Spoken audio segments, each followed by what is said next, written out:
Hello বন্ধুরা, তোমরা সবাই কেমন আছো? আশা করছি তোমরা সবাই খুব খুব ভালো আছো। আমিও খুব ভালো আছি। তো তোমাদের জন্য নতুন একটা ভিডিও নিয়ে চলে আসলাম।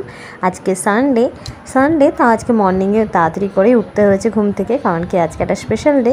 মেয়ের আজকে ডান্সের এক্সাম আছে কত্থকের মধ্যে, তো তাই জন্য তাড়াতাড়ি করে ওকে নিয়ে রেডি করে বেরোতে হবে। তো সকাল সকাল ঘুম থেকে উঠে ফ্রেশ হয়ে দেখো বিছানা চাদর টাদর চেঞ্জ করে নিচ্ছে। কাল রাতেই সব কমপ্লিট করে রেখেছিলাম, মেয়েকে আলতা পরানো, হাতে পায়ে সব কিছু হয়ে গেছে, আর বেরও করে রেখেছিলাম ওর ড্রেসপত্রগুলো।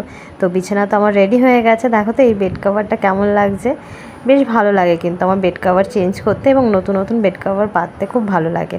আর এই দেখো ড্রেস কালকেই সব বের করে রেখেছি। এখানে কসমেটিক্স আছে, সাজার সব জিনিসপত্র আছে, ঘুঙরু সব একদম হাতের সামনে রেখেছি যাতে একটুও দেরি না হয়। তাই মেয়েকেও আজকে কিন্তু তাড়াতাড়ি তুলে দিয়েছি। অন্যান্য সানডে কিন্তু একটু দেরি করেই ওঠে, আজকে বলে তা করলে চলবে না, তাই জন্যই তাড়াতাড়ি তুলে দিয়েছি। ফ্রেশ হয়ে গেছে, তো এবার একটুখানি তালগুলো প্র্যাকটিস করে নিচ্ছিলাম। না কোজি না ধাগে তে তে তে তে না কো ধাগে তে তে না।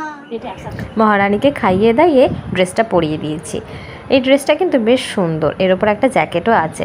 তো এই দেখো মেয়ে আবার এই লাল গাজরাটা নিয়ে বলছে এরমভাবে পরাবে কিন্তু আমাকে। তো এবার পালা হচ্ছে মহারানীকে রেডি করার। এটাই সবচেয়ে বড় টাফ জব, সত্যি কথা বলতে। মেয়েকে রেডি করাতে বসাতে গেলে কিন্তু ভীষণ ধৈর্য লাগে।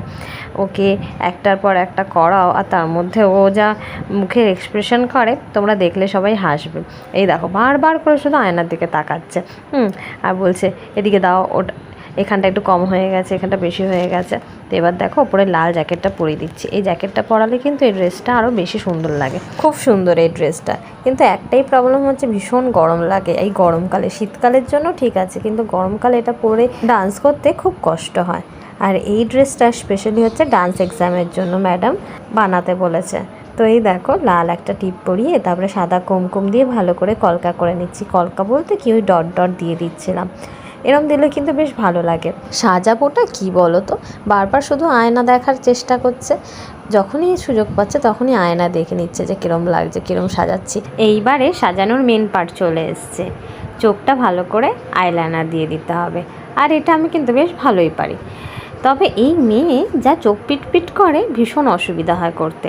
তো ভালো করে যদি আইলাইনারটা না পরাই দেখতে কিন্তু ভালো লাগবে না। আর যেহেতু কাজল পরাবো না, কাজল পরালেই না ভীষণ জল পড়ে চোখ দিয়ে, আর এমন জল পড়বে সব মেকআপ নষ্ট হয়ে যাবে। দেখো কি সুন্দর করে আইলাইনারটা পরিয়ে দিয়েছে। এইবার যেই এই মাথার গাজরাটা দিয়েছি, অমনি মেয়ের মুখের এক্সপ্রেশন দেখো, কিছুতেই লাগাতে দেবে না। ও আসলে প্রথমে যেরকম দেখিয়েছিল সেরকমভাবে এক সাইড দিয়ে লাগাবে, কিন্তু ওর তো ছোট ছোট চুল, এরমভাবে লাগালে তো ভালো লাগবে না। সে তো কিছুতেই বুঝতে রাজি নয়, তাও কোনো রকমে ধমক ঠমক দিয়ে দেখো দিয়ে দিয়েছি। ভালো লাগছে না মুখটা। আর তারপরেই টিকলিটা ওই ডাবল টেপ দিয়ে ওখানটা আটকে দিয়েছিলাম যাতে স্টিক থাকে। আর কানে আর গলায় দিয়ে দিলেই হয়ে যাবে। ও লিপস্টিকটাই তো মেন, লিপস্টিকটা না দিলে তো সাজ ফুটবেই না। দেখো মুখটা কিরম পেঁচুর মতো করে রেখেছে, কিছুতেই ভোলাতে পারছি না যে ভালো লাগছে তোকে দেখতে। তারপরে দেখো কানে দিয়ে দিয়েছি, কানেরটাও বেশ বড় বড় নিয়েছিলাম। এরকমভাবেই সাজাতে বলেছে ওদের ডান্সের ক্লাসে, তো এরমভাবেই সাজাচ্ছি। তাই জন্যে কানে গলায় আর টিকলি এরমভাবে বানিয়ে রেখেছিলাম আগের বছরে, সেগুলোই এবছরও পরাচ্ছি। তবে গলারটা কিছুতেই পরতে চায় না, বলে খুব কুটকুট করছে। দেখি এর পরের বছর থেকে আর এটা পরাবো না, গলায় অন্য কিছু হার দিয়ে দেবো। এবারে আসল জিনিস এই লিপস্টিকটা দেওয়া, এটা পেয়ে কিন্তু একটু মুখে হাসি ফুটেছে। তো আমি বললাম এটা তো তোর ফেভারিট, তাহলে একটু স্মাইল দে। তখন অল্প অল্প একটু স্মাইল দিচ্ছিল দেখো। আর লিপস্টিকটা দিলে কিন্তু সাজ পুরো কমপ্লিট।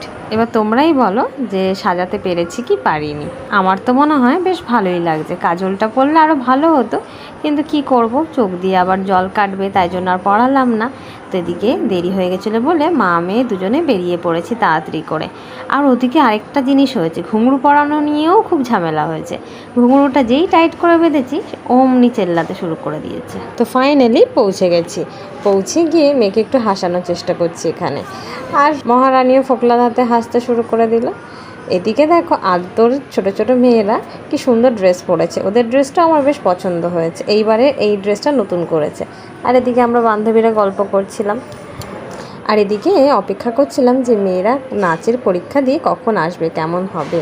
অনেকক্ষণ সময় হয়ে গেল, এবার মনে হয় হয়েই যাবে। চলো ওদিকে গিয়ে পরীক্ষা কেমন হলো? ভালো দিয়েছে? সব পেরেছে? সবাইকে লাইন করে দাঁড় করিয়ে জিজ্ঞেস করছিলাম যে কেমন হলো পরীক্ষা, আর কয়েকটা ফটোও তুলে নিলাম ওদের।